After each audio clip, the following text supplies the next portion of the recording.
Hello, Fight Insight fans, viewers, and listeners. I'm the Filipino podcasting machine, Princey D, and with me, as always, the man formerly known as Timbo Slice Timmy B. Before we start, please take a moment to subscribe to us on YouTube so you don't miss a single episode.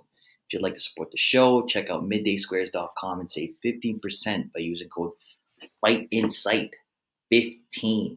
On today's episode, we talk to the king of the UFC jungle. We break down the massive UFC 274 card and a whole lot more. Tim, hit it. Not going to hit it. I do want to say one quick thing to the fans, viewers, and listeners before we start. This is an interview that we recorded last week. So we're going to cut to it now. That's why you'll see us kind of change in appearance and background. Then you're going to cut back to us live now, and that's what we're going to do. So here we go with the Jordan Levitt interview, which was recorded last week. Thank you very much to Jordan Levitt. Yeah, it's Timmy B, Princey D, Fight Insight, yeah. Our guest today is a Dana White's Contender Series alumni. He's got a kill-death ratio of 10-1 with a 3-1 record in the UFC. He's on a 2-fight winning streak, just coming off an impressive unanimous decision victory a few weeks ago at UFC Bilal versus Luque. The guy, he's so interesting, man. So happy to have him on the podcast. He's a fighter, a husband, a father, a dancer, an intellectual, a book reviewer, a meme king. The guy does it all, ladies and gentlemen. He's known as one of the nicest guys in MMA, and he's coming to us from Las Vegas. Please welcome Jordan, the Monkey King Levitt. How you doing, Jordan? I'm doing great. How are you guys doing? Not bad, buddy. Good to have you on the podcast. Thank you so much for joining us. Of course. And before we started, you said that your stitches are just coming out. That's why you're nice and bearded up for the podcast. How you feeling? Everything good? Yeah, I'm feeling rugged and manly and ready to get back out there. I'm pretty pumped. Like, a week of not working out is nice, but also I'm like antsy. Nice, Jordan, nice. You know what? Just for us up here in Toronto, how's the weather down there in Vegas? It is right now, it's like 96. But, you know, in my car, it's probably like 100 and something. It's getting a little toasty here, finally.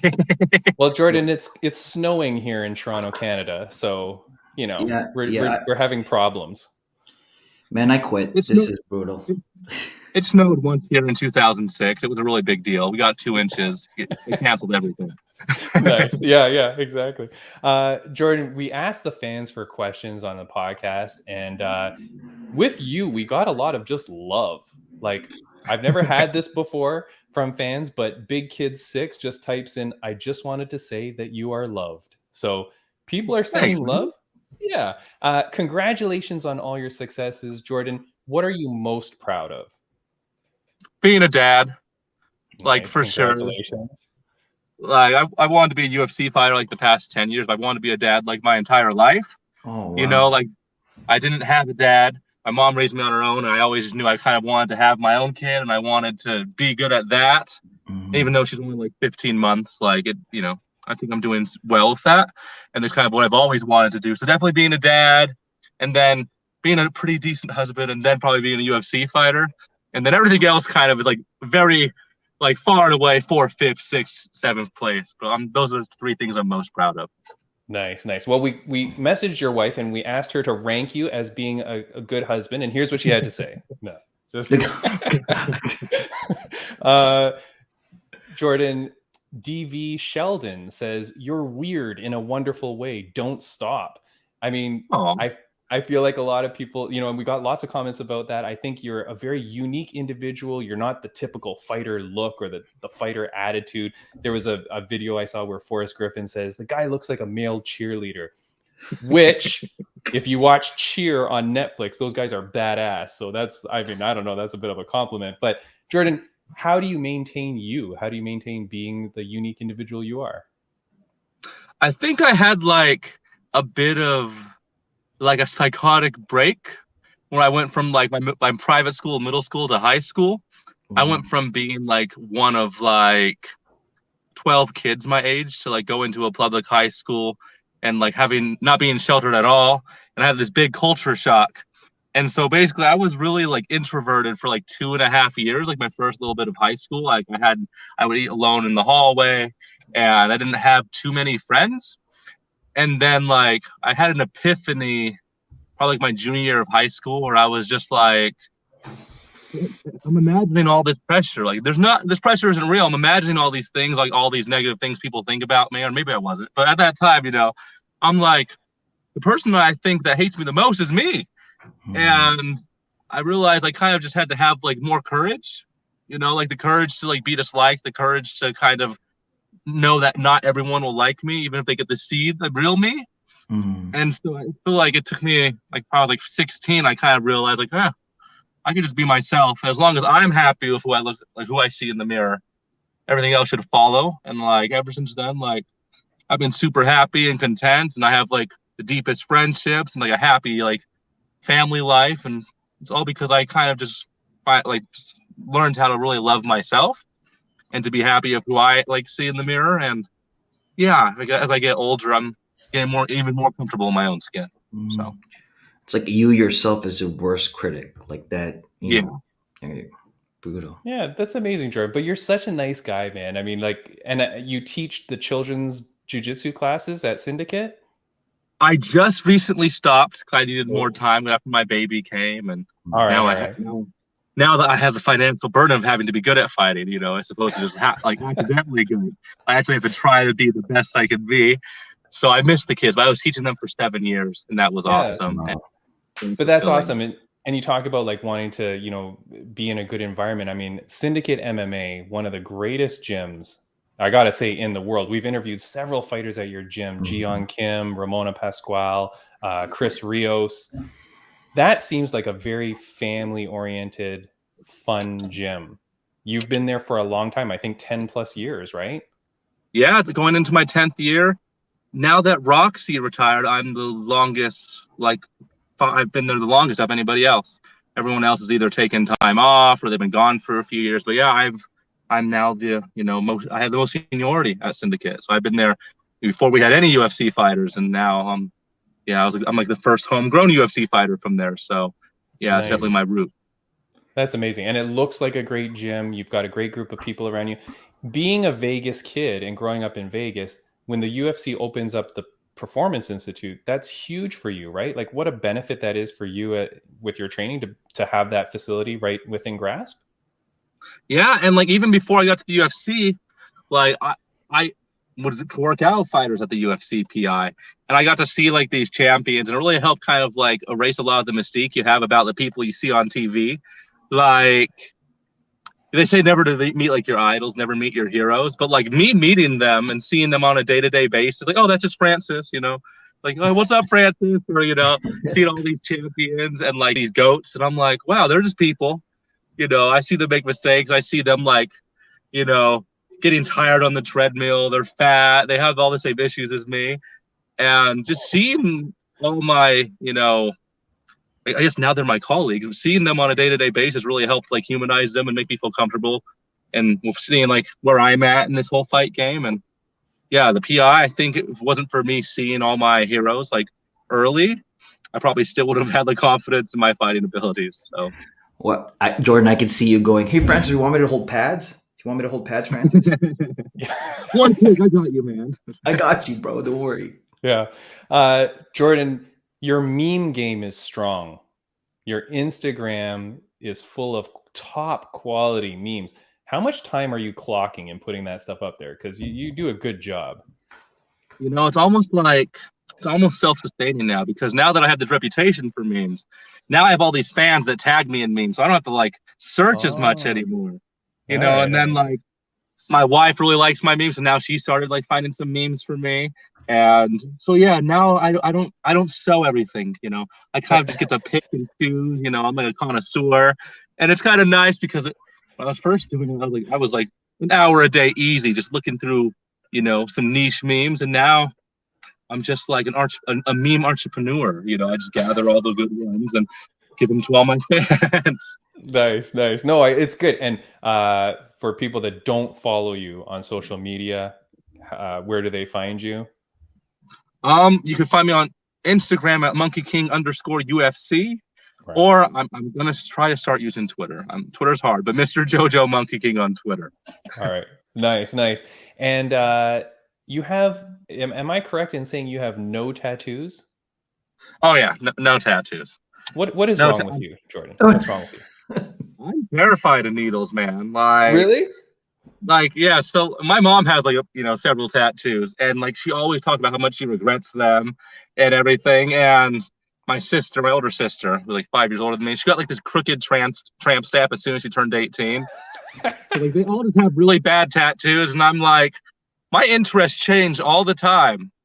And there's nothing I loved 10 years ago that I wouldn't be a little bit embarrassed to have on my body now. So maybe like when all my kids are born, I might get something like family oriented, but yeah, tattoos, nah. I like the whole, the soft, not scary looking, build and body type for me. All right. It's very unique. I mean, you have the record for the only knockout win with no significant strikes landed. You may one day have the record for the only UFC fighter with no tattoos. It's Right. very close. Yeah, like I'm gonna have all the niche records, man. Like, Yeah. you'll be playing like quiz up, and like I'll be a bunch of these like trivia questions, like this fighter did this fighter did not do this, and I think it's kind of cool. I've collected all these weird stats. But Yeah. Jordan, you should pull a prank where you should just come into the ring with like a massive Hello Kitty tattoo on your back, and everyone's curious how real. Like, how you can the ones that you could just like laminate on and it looks real. Man, you should pull one of those, Jordan. I'm telling you, we would be losing it. Or even have our logo on your back. That would be great. Oh yeah, we'll send you that. I'll do a Hello Kitty with like the fight in sight thing above it. Yeah. Ooh. Nice, Dana, nice. he could stop me from putting sponsors and stuff on my shorts, but my skin's my own. Like they can't stop me. Jordan, UFC_Wizard. He's a huge fan, sent in a bunch of questions. So thank you to UFC Wizard. He says, Jordan, please follow me. So you can go follow him after Jordan. But he does ask, what inspires the dancing? Like if you're a quiet guy in high school and you're alone and stuff, like I thought you were going to be like some crazy art guy, some crazy drama guy. Yeah. What inspires the dancing? One of my regrets is that I didn't do any of like the weird kid things. Cause like I didn't realize like that was my tribe until I was like graduated. But no, it's like I went to a lot of like church dances growing up. So like when I was like a senior, junior, like I started trying to get out of my shell. Like my first time I went to a party in high school was because my mom was angry at me. And she heard that like my cousin was going to a party. She's like, you're gonna go to a party and you're gonna like it. I'm gonna pick you up in 5 hours. And she just dropped me off at this Halloween party. Like I was super antisocial, but then I started like making friends and they all like to dance. And kind of have to like fake it till you make it. Like I used to be super embarrassed about dances, and then I had to like go completely over the top, like okay, like I'm not comfortable just swaying, but if I just go crazy and shake my butt and like do the worm and do some splits, like at least I can pretend, and eventually the confidence will follow, and that's kind of how it's happened. Nice. Being the performer that you are, all your UFC fights have been in the UFC Apex. Am I correct? I believe. Yeah. Right? Yep. You need a crowd. The Monkey King demands subjects, right? For sure. Like my walkouts, like I'm a vibe. I'm so like pumped when I walk out there. Like I walked out to All Star, and like all 20 people there are going crazy. And I'm like, and I was like doing that. I was like, imagine if I had like 20,000 people singing this song with me. It would have been awesome. Like Jordan, they should have you walk in, and when the music starts, the lights just shut off, laser beams come up, fireworks come up, and the works. Like Jordan, you're a show in itself. Like that's part of like like I stress out about my walkout song more than I stress out about the fight. I'm like, what's gonna put me in the right mindset? What's gonna be funny? What's gonna make me like have a good time? Like my first fight, I walked out to Big Balls by AC/DC, and I just remember Megan Ollie like counting me down like 3, 2. What the hell is that song? And I'm like, everyone's just laughing. I walk into the Apex and like. You know what I want you to do, and I keep waiting for a fighter to do it, and you're the guy to do it. When Megan is like doing her speech, and then the fighter kind of walks out behind her, like, you know, like she's kind of there and then the camera kind of pans out. I feel like you're the guy that could take a second to like goof on her or something. Like, I'm so surprised that all the fighters just walk right by her. Right? It's such a missed opportunity. She's such a, you know, I mean, what's she going to do? We're on national television. She can't flip out. May as well do something weird. Yeah. Like Trey, like my opponent, he walked behind her. Or was it like either her or Laura? Didn't do anything. I'm like, that's boring. Maybe that's why they don't put them in front of me. They knew I'd do something strange. Yeah, but if you ever get the chance, Jordan, I want you to do that because you'll be the first guy that does that. I feel like everybody's just so focused. There's only a certain few fighters that like come out and are dancing and so loose, but you're one of them, man. You could do it. You could do something. I know. I'm gonna do something like that one of these days, and then they're gonna punish me, but it'll be worth it. No, Jordan, you know what? You should get the UFC to finally invest in an aerial shot. Because I seen you, when did the you did the dirty dancing. You should have you like spinning upside down and have an angle of you this way, right? Just spinning. Right? Right? I think that's the best way to go. One thing I really liked about this one, so like I always do weird things after my fights, and this time they had our cameraman right on me. As soon as the fight was over, he just followed me around. I was like, they're learning, you know. They know. And DC's commentary on it. Have you seen? There's a YouTube video where they did a remix and they made it so DC they drop it down singing. low. Yeah, that's awesome, man. It's so good. Okay, but suffice it to say, you want a crowd, right? We got to get you in front of a crowd. I think so. So I used to not like the crowds because I was always like traveling to people's hometowns and beating these guys. No one would fight me. So people always boo me or like throw like a slushie at me. So like I hated that. I hated the crowds because people are ridiculous. Okay, when like you're fighting like their cousin. So now that I'm the protagonist in these stories now. Yeah, it might be nice to have a crowd of people like chanting my nickname and stuff. That would be awesome. You know, man. And I'm not gonna fight. Yeah, and in those small towns, that fighter is everybody's cousin. You know what I mean? Yeah, that's tough, man. That's tough. Monkey King, I have to ask you, are you upset that there is a monkey god? Do you know that there's a fighter? Yeah. Jared Brooks. So as soon as I got to the UFC, I was like, oh, you copied this nickname. And I was like, who is this guy? You know, because he's a little dude. And, small, and he's a flyweight. He's very, very, very good, but I had no idea who he was. Everyone was always saying, like, oh, you're a copycat, this, and this. And I'm like, I don't even know this guy. Yeah. And he got robbed against Figueiredo. He's an amazing fighter. But I'm a little frustrated, but my nickname, I think my nickname really feels like, I feel like it matches my personality. And I'm not quite sure the reasoning behind his choice of the nickname, or if he, someone else gave it to him. But I feel like I embody the Monkey King a lot, and he's pretty cool. But I think I'm the real Monkey King. and your Monkey King, just so people know, and I know we're running out of time, but your Monkey King moniker is from the Forbidden Kingdom movie, right? With Jet Li and Jackie Chan. I keep telling my wife to watch that movie because she sees the cover art and she's like, "Are you crazy? This looks stupid." And I'm like, "This is a good movie." Yeah, especially as kung fu movies go, they're all usually pretty bad. Forbidden Kingdom's a really good one. I remember watching that with my friends in middle school. They're like, "Oh my gosh, that's you!" We all used to fight in the auditorium and stuff. I'm like, "That is me. I am the Monkey King." So it kind of stuck since then. So no, I love it. I love the name. I love that. Last question I kind of want to ask you. You said something very thought-provoking, and I thought I would ask you. So you said at one point, we only regret the things that we never did. And so I do want to ask you before we go, is there anything that you have regrets for? Is there anything I have regrets for? No. I don't. Nice. I'm really happy with all the choices I made. I mean, there are some people I wish I never dated, but besides that, no regrets. I'm super satisfied and happy where I'm at now. I have stable income. My family's kind of starting to be proud of me. I have a beautiful baby. I haven't been hurt yet, and I haven't been hurt in any of my fights. I've only had 6 stitches ever. It's from a headbutt. I'm really satisfied. I feel like I've always just wanted to be happy. And when I was going to school, I was going to go to law school and everything. It was all so I could have enough income so that way I can spend time with my family and be happy.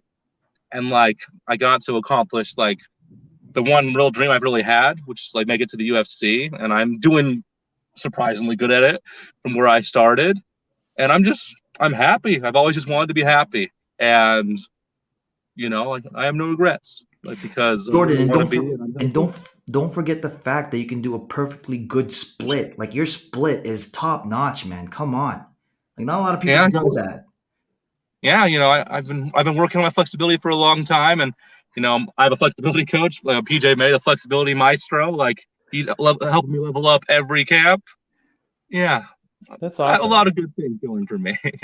That's really good, man. Like, see, this is the kind of guy that we love having on the podcast, right? And you forgot to say your other regret would have been never being on the Fight Insight podcast, but that's fine. You're on here now, so it's check marked off. Earlier. Yeah, I'm glad that that you have such a good life, and I'm glad that you're happy. Like, this is such a beautiful story that you're portraying, and I'm really happy for it. I do want to ask you one thing before you go. We've put this on our Instagram, and it's something that we've kind of proposed, and we're seeing what the community feels like. And I wanted to ask a UFC fighter. I'm thinking, no more bonus for you. Main event fighters no longer eligible to receive bonuses. The reason I'm saying that is, they're already kind of in that spotlight. They already get that. Maybe they're getting good pay at that point. They've got a reason to win. Like they've got that added reason to win their main event. This would open up an extra 50, sometimes 100K for the fighters on the undercard. What do you think about this, Jordan? No, I've been saying that for like a few years, actually. Like, how come no matter what McGregor does in his fights, he's going to get a bonus? Like, dude, this is what I'm saying. 50K. You don't need 50K. Like, you get your leg snapped, that's 5 of the night. That doesn't count, like, what do you mean? So I definitely think if you're gonna make like $600,000 and then someone on the undercard to make 12,000, like no, you're out of the raffle, Like I feel like a lot of the times, like it's not the fighter who actually has the best performance, the fighter who's the most well known, who's gonna get it, and it's frustrating. Like, I didn't get a bonus for my inverted triangle. I don't understand that. Exactly. And Jordan, I think on that night, if I'm not mistaken, that the main event got a performance of the night on that one too, that night, if I'm not mistaken. But I do notice this, Jordan. I notice a lot of times the main event will either get the fight of the night or the winner gets performance. And I'm like, wait a second, this guy, this girl, they're already making the million. Like, they don't need that. Let's just, all right, Jordan, but I noticed how you try to take claim for my idea here, but that's okay. Yeah, man, I remember posting about that on Reddit 3 years ago. You must have saw my. I've never had Reddit before. Never. Copyright infringement happening on the show, baby. Jordan, we love you, man. Before we let you go, is there anything that you want to say to fans, viewers, and listeners? Well, if you're watching this and you liked me and you like my vibe, come be a part of the circus. Come follow my journey. I think it'll be a fun ride. And if you don't want to follow it, you'll come to it eventually. You'll hop on the bandwagon eventually, and I'll be waiting. Jordan, thank you so much, man. It's a pleasure to meet you. We really do hope that we can have you on the podcast again. We will be following your success, man. All the best to you. You too, guys. Thanks for having me on. Good luck, Jordan. Right. Take care, buddy. See you later, man. Take care. Thank you. Magic Prince, we're back. That was a wicked interview with Jordan Levitt. Movie magic, baby. How did you like it with Jordan? Jordan's such a nice guy, man. That guy is so solid, like such a humble dude. Like, I know. There's so many times we've had people on the podcast where we just want an air hug, like a video hug. Yeah. But you know what? Before we start, actually, guys, I don't know if you've noticed, Tim's got the Ray-Bans on, like my Bilal Muhammad glasses, but it's not okay. And today is May the 4th, so May the 4th be with you. May the 4th be with you. It's not because of Bilal and my love for Bilal. It's not because of the wicked meme that I created today for Bilal. But it's because I had to get my eyes checked out. I think when I was sparring, I may have got hit a little bit. And I swear it wasn't a hard hit, but I swear it might have touched my eyeball. And I felt, with a boxing glove, and I felt like my vision kind of got a little bit blurry or funny. And then so I went to the eye doctor today to check to make sure that I didn't have my retina torn, because I thought, goddamn coincidence, we just had the girl on that had her retina detachment, Janae Harding. Yeah. I And was I'm gonna like, say I couldn't. and I'm like, what the hell are the odds that I would have the same thing? But anyways, I don't have that. But they put in so many drops that my pupils are like, I look like Sailor Moon, you know? Like my eyes are just big black balls, man. So I can't see anything. I'm blind as hell, and everything is giving me a headache. So I have to wear my Bilal Muhammad sunglasses for today's podcast. Prince, next week on the podcast, I do want to announce I'm very excited for this guest, because this is a guy that I've been looking at online for a long time, not in a sexual way, but he is at official.bigmo. He's called Big Mo Cody Momertz. He's a announcer. He's a ring announcer.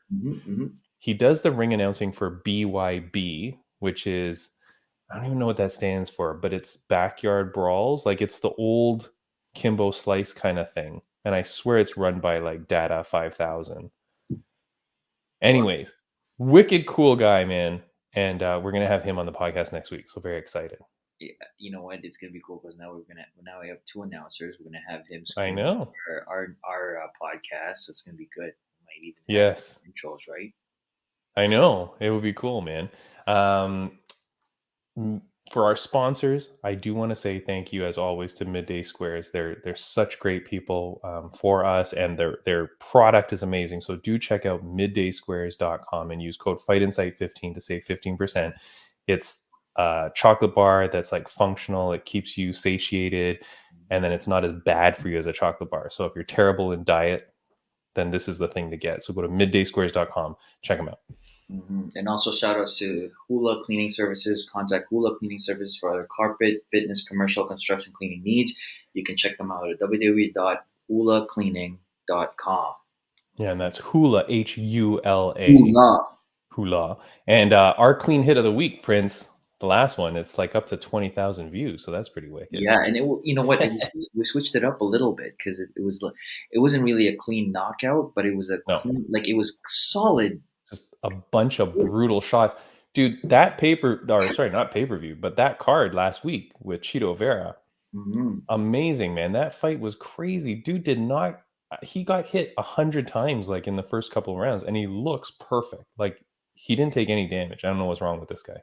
Well, did you see Font's face? Like my gosh, man. Gross. Like, okay, you know what? I was going to ask you, Tim, what do you think? Do you think that should have been stopped a lot earlier? No, his corner, there was a point where his cornerman, I think maybe before the 5th or maybe before the 4th, where the cornerman says, "Are you okay? Are you okay?" And the way they're saying it, that they're saying to Rob Font, "Do you want to continue?" But they're not saying that. They're just saying, "Are you okay?" And he goes, "Yes, I'm good. Yes, I'm good." So his corner was giving him the option.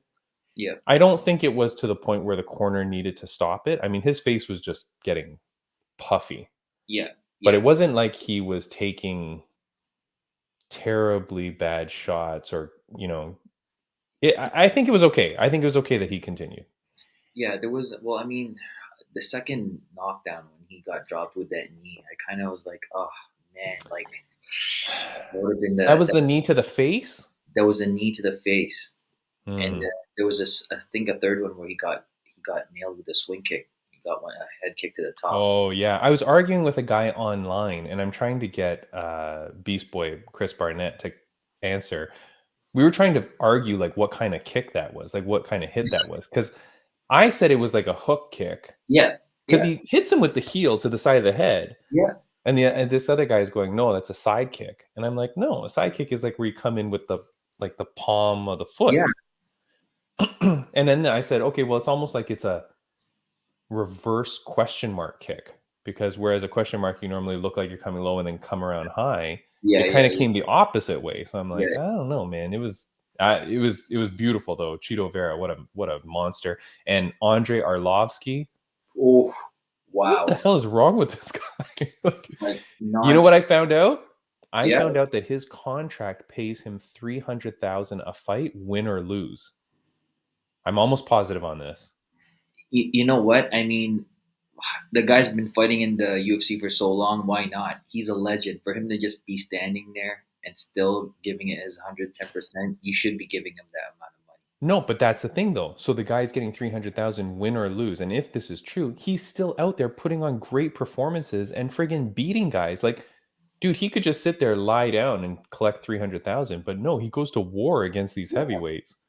And there's no stopping him too. Like I was talking about a guy on Facebook, and he was saying that, before he was so aggressive, so it was almost like careless the way he would charge at people. Now he's just like, he's more tamed, he's more calm. He has a game plan, he sticks to it.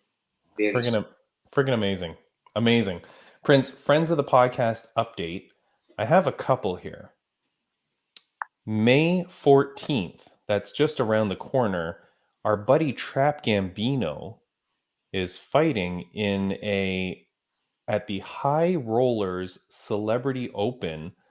This is a jiu-jitsu competition. This is where our old guest of the podcast, Jake Shields, he does a lot with high rollers. It's like a weed thing, right? Like that's what high means.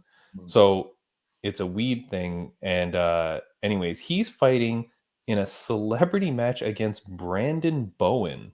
Does that name mean anything to you? Okay, I can't hear you at all. I've never heard of the man. Okay, I looked it up. I think he's like this little fat kid that used to do Vines. You know when Vines was a thing? So, yeah. He's like a YouTube kid or something like that. Influencer type of... Yeah, like an influencer kid. But like he was doing it like when he was a kid. Like it looked like he was like 10 or 11 years old making Vines that I guess were really popular. So anyways, Trap Gambino fights May 14th in a celebrity open. So always we wish him all the best, man. We love that guy. We can't wait to have him back. We hope that he gets another MMA fight for sure. But in the meantime, go win a bunch of pot. Congratulations. That's awesome. Then the next one, I have to say, this was leaked yesterday or the day before with a whole bunch of fights that got leaked. But our buddy, Brian Bam Bam Barberena, gets the match of the century against Prince? Rob the Lawler, baby. What did you call him? The Lawler. Oh, yeah. What was the first name you said? Lawler. Oh, I thought you said Bob Lawler. No. Ruthless Robbie Lawler. Man, dude, that's a legend versus legend match again. Bam Bam has really no worry that Lawler's going to take him down. I mean, this is going to be a stand-up war. Holy crap, what a fight. Man, when I found out yesterday, I messaged him right away. I was like, dude, congratulations, man. This is... Can you imagine he takes it? Yeah. Oh, no. He takes that fight. He takes that fight for sure. Even people that I normally talk to that sometimes doubt Bam Bam, they were messaging me knowing how much of a fan I am of his and a friend of his. And they were like, Bam Bam takes this. Like, this is a good fight for Bam Bam. Like this, I feel like he's got Lawler's number on this one. Like I feel he'll take out Lawler for sure. Yeah. I think it's Bam Bam's redemption. Like he takes this Well, what do you mean? Not a redemption. This is the first time they fought, and Bam Bam's on a winning streak now. It's the Bam Bam's enough steam, right? So. Oh yeah. The only thing I'm worried about for this fight for Bam Bam is that he may not get fight of the night or performance of the night.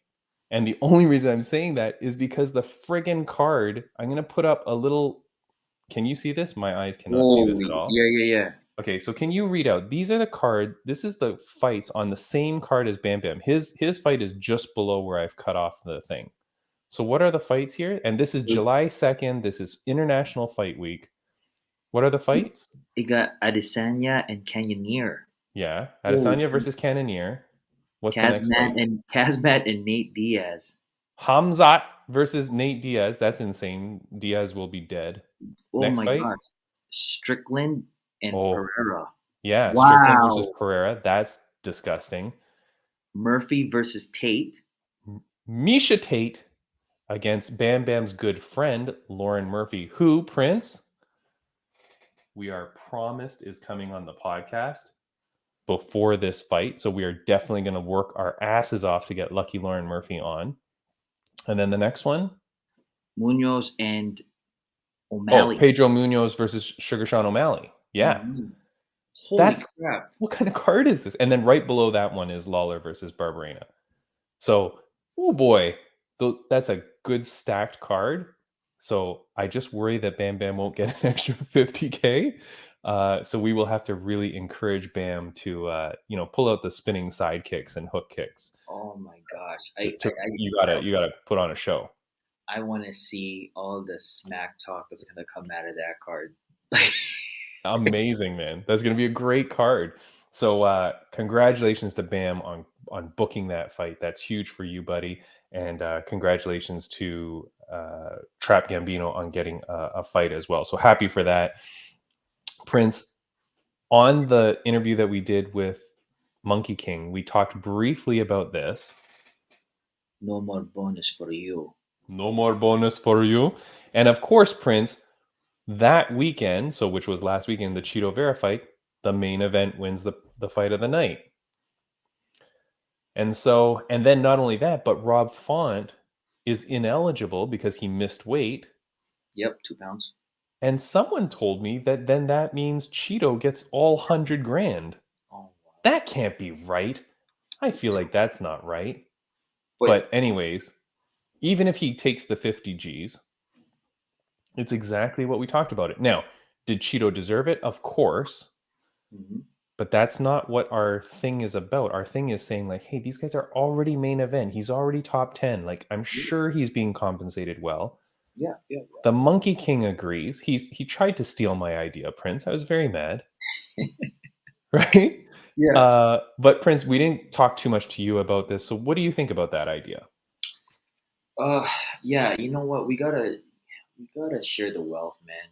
Like, you gotta with these bonuses, like everyone underneath is already, barely getting by, trying to, make ends meet. Like, you know what I mean? Just, I think it should stay, though. It should stay within the preliminaries. Like, within the preliminaries, the bonus should go to them. No. Hold on. Main card, but just not the main event. Yeah. No, you can't say main card. Main card, there's a lot of people that don't make money. Think about Chris Mutino, our former guest of the podcast. I mean, he got put on a main card immediately. But you got to let him. But the prelims, though, like, come on. Like, I for me, to kick it up a notch, it should really go to the prelims. Anyone who fights in the prelims should get the bonus of the night. And they will. Yeah, well, those guys are busting their ass to get onto the main card in the future. You know what you could do? You could take the 50 Gs or the 100 Gs or whatever off the main card. I like this idea.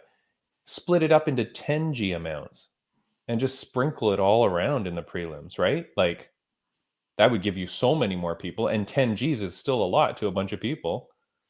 Hey, guys, this is a very Canadian way of share the wealth. This is very right in the middle. Let's share the wealth. Let's share the love. This is how we deal with things, right? I thought you were commenting on how we're becoming communists, but yeah, okay, fine. Okay. Anyways, it's interesting though. We got to keep an eye on the next few cards to see if the main event keeps sucking up that 50K, right? Because remember, I was saying like, oh, we should keep stats on this. What we should do is just on this podcast alone, keep track starting last event. Okay, last event, the main event took 100K of the 200K normally available, right? 2 performances and 1 fight of the night. Mm-hmm. So they've already taken 100K on the first event alone. So let's just see moving forward, and we'll just keep a running tally. Yeah, and then we're gonna send the fight of the night report over to Dana White and say, hey, explain this. Yeah. Can you explain this? Like, what is this? Yeah. Or if any of our fans want to go back and start, gathering some data for us on like cards, even just from 2022 onwards. Yeah. Like, let's figure this out. But yeah, I don't like it, man. I don't like it. Yeah. All right, Princey D, we have lots to talk about, but to keep this podcast short before I permanently lose my vision, UFC 274. Prince, pull up the card. Let's take a look. I am going to show the fight poster from our good friends at MMA Social Squad. Boom. Prince, this is the best poster they've ever done. I know I say that almost every time, but look at the screen. Look at that. Yeah, amazing. Gorgeous. Amazing. Look at that. Right? I love it when they do the cartoon style. Yeah. And this one's got a mix of the cartoon style, the black and white. Yep. Really good Solid. shit, man. I like it. All right, Princey D. We've got All tons of fights on the card. We got to start at the early prelims for this sucker. Because our good friend Lupe Godinez, Yep. Canadian Mexican fighter, fighting at strawweight, which is her weight class, fights Ariane Carnalosi. Lupe Godinez, friend of the podcast. Good luck to you. Kick ass. Yeah, and she is fighting. Yeah, she is fighting in. Right in the early. Second fight. So she'll be done. She'll be having dinner and showered and changed before the main card even starts. That's it. And we've got Tracy Cortez. It's interesting that you would call upon that fight, Prince. Why did you pick that one? Straight guy. Mexican. She's also. You're Filipino, but. Okay. Good. Okay. Next, Tracy Cortez. Actually, Prince, can I cut in here? I'm going to cut in here for a quick sec because on the leaked fights that I was just showing for the Bam Bam, there was another card they leaked. Guess who was on there? Karolina Kovalkovic. We thought she was retired and done. She went up a weight class. You know what I'm talking about? Yes. Her photos. Yes. She's coming back. Apparently, she's fighting Felice Herrig. What division would they be fighting in? Well, Karolina, I don't know. She's fighting in a higher division, that's for sure. Hot water here. Anyways, interesting about that. We'll talk about that. I'm sure I will get some photos for you, Prince. What else is on the prelims here? Anything else we want to talk about? Randy Rude Boy Brown, he's fighting. I like that guy. He's in the welterweight division. When Bam Bam was getting his next fight, I thought Bam Bam might be fighting Randy Brown. That's who I thought they might pair him up against. I thought that they would pair Bam Bam up against either Randy Brown or Max Payne Griffin. Oh, man, that would have been nice. I thought those were the two guys that I was looking at when I was looking at the rankings and stuff like that. I thought those were the guys. But anyways, they went with Lawler, which is way better. So that would be a tough, that would be a tough fight. All right. You want to go to the main card? Yeah, let's do it. Main card. First fight on the main card, Prince. Let's call winners for all of these. We haven't done this in a while. Cowboy Cerrone versus Joe Lozon. Cowboy, and that's, I'm gonna say, third round knockout, head kick. Yeah, I'm gonna go Cowboy second round knockout. This is a tough one, man. Joe's gonna be taking this to the ground as soon as possible, but Cowboy is slick. Lozon is getting up there in age as well, so I don't know that he'll be able to take him down as easy. Okay.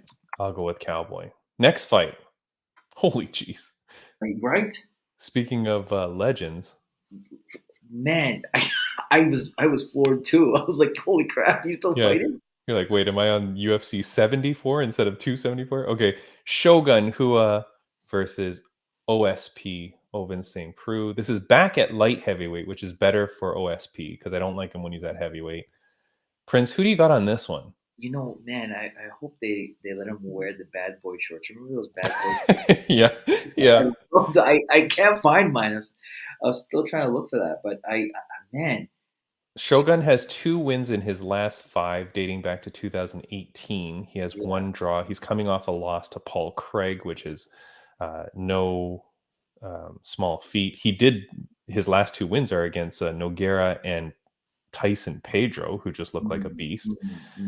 Ovince St. Preux, what has he got? Ovince St. Preux is coming off 2 losses. He's lost 5 of his last 7. So OSP is definitely fighting for his job here. Who do you got, Prince? This thing is definitely going to go in decision. Yeah. I Man, okay. Okay, I'm gonna forget it. I'm gonna stick with my guns. I'm gonna stick with my fave. I'm gonna go with Shogun. Yeah, Shogun by decision. I'm going to say OSP is going to win this by submission in the second round. Yeah. At some point, Shogun Hua has to just be too old, right? Like at some point, his mileage has to catch up. So I'm going to say OSP takes it, and I hope he does, only for the sake that I want him to keep his job, right? And I hope he does it in a good, spectacular fashion. Yeah, let's see how old Rua is, anyways.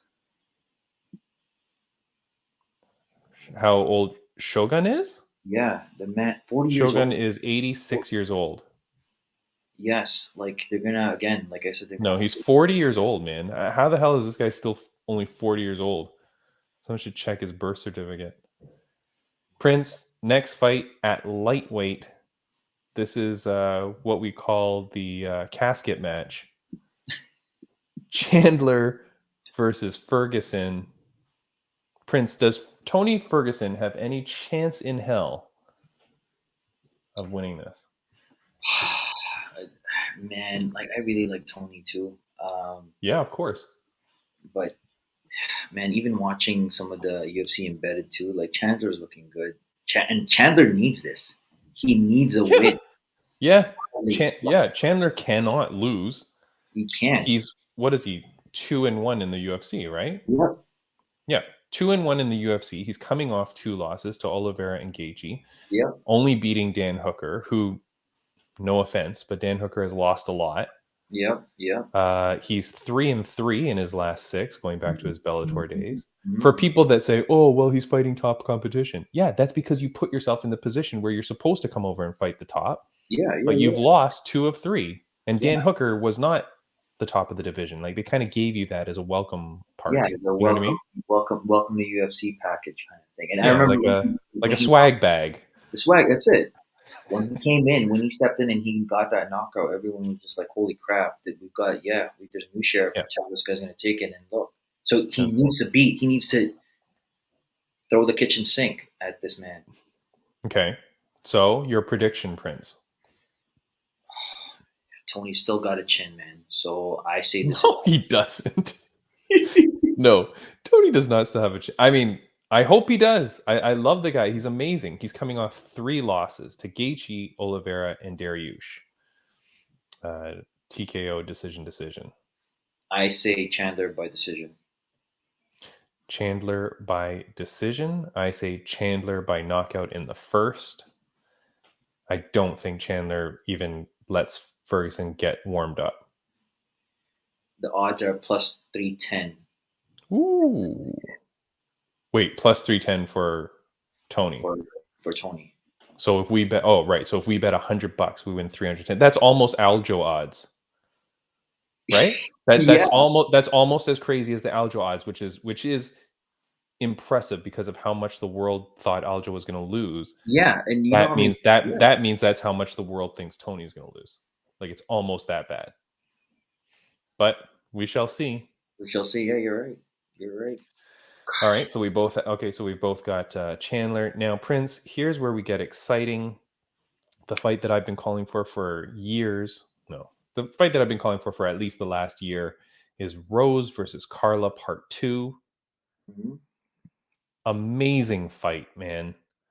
Yep. Prince, for the strawweight original, the OG champion Carla Esparza. Can she do it? Will she beat Rose Namajunas? She's coming off 5 wins in a row, 2 bonus wins there over Verna Jandiroba, Alexa Grasso, Michelle Watterson, Marina Rodriguez, and Yan Xiaonan. Those are all top women in the strawweight division, Prince. Yep. Does Carla get it done, or does Rose Namajunas continue as champion? You know what? I've gotten into a couple of fights with some of the people I know about this fight. I'm still going to go with my favorite. I'm going to say Carla. Carla's going to take it. Really? By submission. Are you serious? I'm dead serious, man. Carla by decision? 5-round decision? No, sorry. Carla by submission. Carla by submission in what round? Second. Oh, a quick night for the Cookie Monster.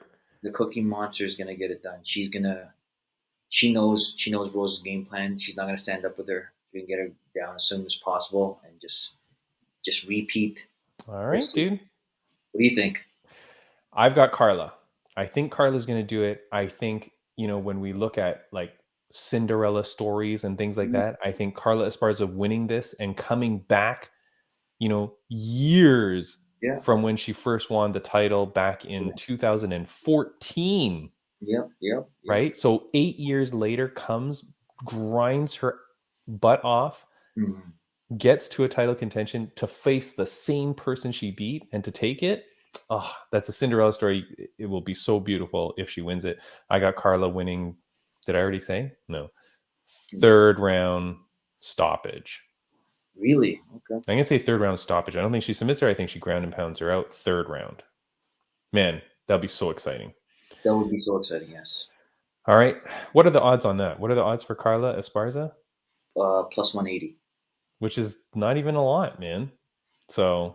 yeah, like that means people are kind of backing Carla, which I'm surprised at. Prince, main event time. My wife will not watch this. I showed her the meme I made for Gaethje. Yeah. And she's like, wait, Gaethje's fighting this weekend? I'm like, yeah, for the title. She's like, I'm not watching that. Like, she's like, no way. This guy is too violent. Justin Gaethje takes on Charles Oliveira. Prince, big prediction time. Predict it to the T, please. Okay.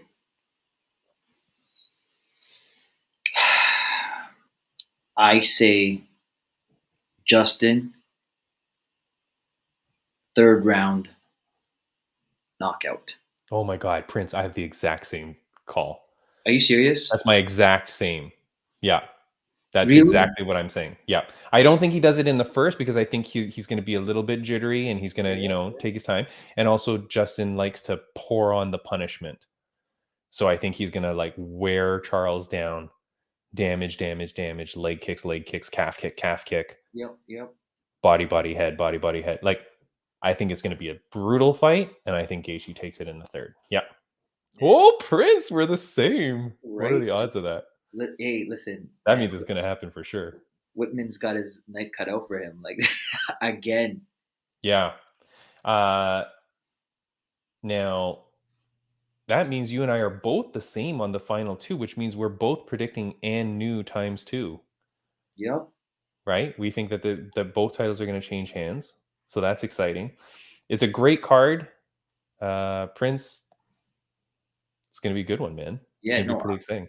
This is going to be a very. I'm actually been waiting for this card for so long, just because there's so much in the line, right? So much. Yeah, man, huge card with lots of great stories that will come out of this. I'm just most excited for Loopy. Honestly, before this podcast, I didn't realize Loopy was fighting.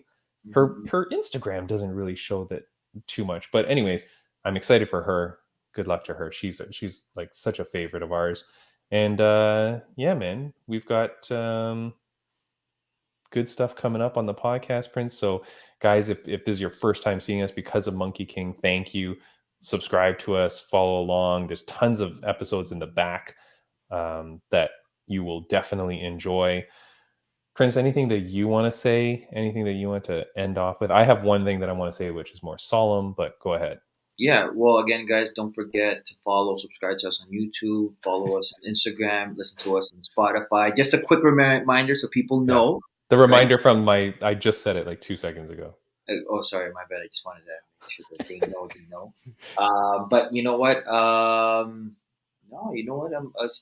Actually, guys, so I forgot to mention Nude. Yeah. Right? Shout out to Nude. Yep. Some little bit of day drinking, so a little bit of it's like 6 o'clock. Alcoholic beverage, so it's not bad. Yeah, actually it's 6 o'clock. 6 o'clock, it's fine. Prince, I do want to end off the podcast on a little bit of a solemn note. I do want to say that we lost our number one fan a couple weeks ago. So I did want to say it because Prince, this podcast is kind of like a outlet for us and stuff. Yeah. So our number one fan, my mother, she passed away a couple of weeks ago. So she was always following us and supporting us, Prince. I think she bought 3 t-shirts. So, we really love her for that. She passed away a couple weeks ago. So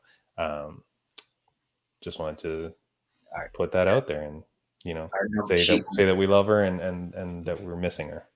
We love you so much, and you are our number one fan. Yeah. Now. So thank you, Prince, for everything, my friend. Thank you, Timmy. Thank you for setting things up, setting up these amazing guests, and and also being you, man. You are an amazing guy. You and your, Bilal Ray-Ban t-shirt, sorry, Ray-Bans. Yes.